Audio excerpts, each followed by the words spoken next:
maybe you didn't recognize, but we recognize from the outside there are more parallels with your bands, your records, and you personally than you could think of. Yeah. This should be interesting. All right. Wo soll man anfangen? Der Platte? Yeah. The thing is that let's start out with personal things. Is that you having your record out both 1 year ago.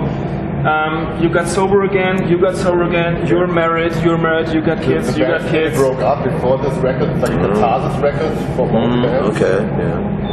Yeah. Well. And there's something very special about it.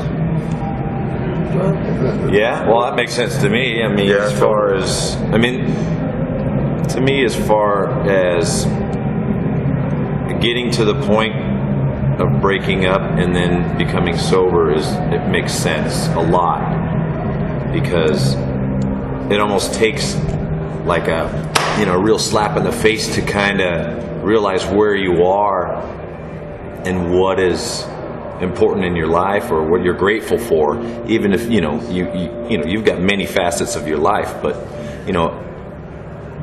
I've always been searching for family, my whole life, and Metallica's been a family for me growing up.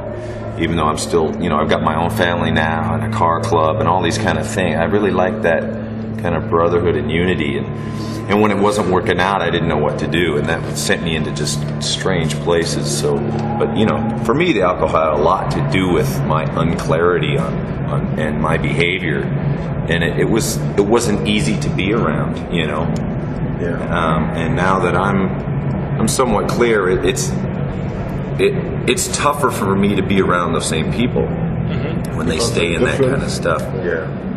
Well, because you see how just nowhere it is. It's like dude, I've been down this one-way streets hundreds and hundreds of times. It doesn't look any different, and you don't go anywhere, but for me, and then coming together with the record, with a newfound love for what I do and who's there at the time to do it with you, that's a pretty big deal, But still, the band could be gone tomorrow. Something could happen where it just doesn't work out.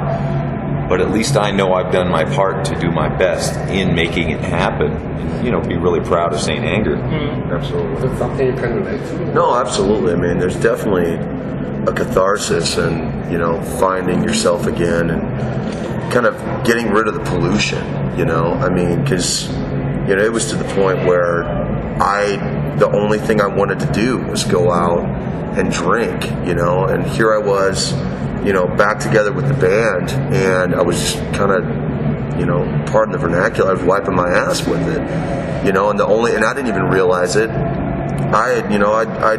It got so bad I had cab companies programmed into my phone, so if I couldn't find a ride to the bar, I had a ride to the bar, so honestly, it gets that bad that you don't see it until somebody just kind of goes, look, and once I saw that, and once I really, really started looking at it, I was just like, holy shit, this is real. I didn't want it to be real, and I think that's why I kept the cycle going, So once I cleared that away, everything started becoming very clear to me. It's like, okay, well, this is what I want. This is what I've always wanted.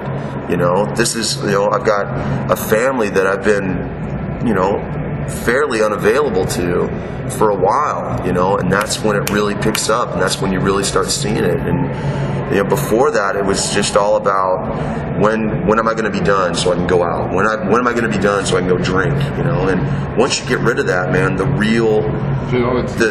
priorities, absolutely, they come to the surface, and I haven't looked back. We talked a little bit about it. It's you watch other people drinking, and it's like, the camaraderie of it, it's kind of in the back of your mind going, yeah, I remember those times, but then all of a sudden you flash to the bad times, and you're like, you know what? Absolutely not. There's no way I'll ever want to go down that road again, because it's not worth it.